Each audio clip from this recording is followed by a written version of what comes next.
આવો કોઈ દેશ નથી, આવી કોઈ ભૂમિ નથી. શબ્દ એક શોધો અને સંહિતા નીકળે, કૂવો જ્યાં ખોદો ત્યાં સરિતા નીકળે. આ એવી ભૂમિ છે, દૈવત વાળી ભૂમિ. શબ્દ એક શોધો અને સંહિતા નીકળે, કૂવો જ્યાં ખોદો ત્યાં સરિતા નીકળે.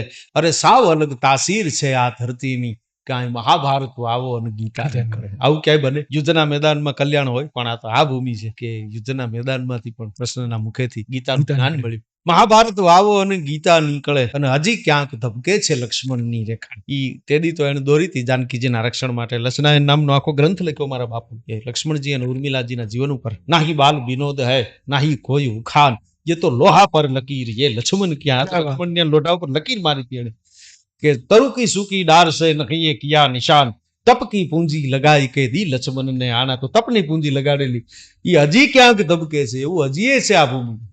હજી ક્યાંક ધબકે છે લક્ષ્મણની રેખા, કે રાવણો જ્યાંથી બીતા બીતા નીકળવું હોય તો વિચાર કરવો પડે, ન નીકળાયો. રાવણો જ્યાંથી બીતા બીતા નીકળે, અને જનક જેવો આવીને જો હળ હાકે, તો હજુ આ ધરતીમાંથી સીતા નીકળે. કૃષ્ણના ટેરવા જો આવીને ફંફોળે, કૃષ્ણના ટેરવા જો આવી અને ફંફોળે, તો વાહળીના ટુકડા સજીતા નીકળે. દત્ત યોગી જેવાની જો ફૂંક લાગે, તો ધૂણા તપના હજી એ ધખીતા નીકળે. કહે દાદા નગર આમ તો સાવ અજાણ્યું, પણ કોક ખૂણે ક્યાંક ઓળખીતા નીકળે.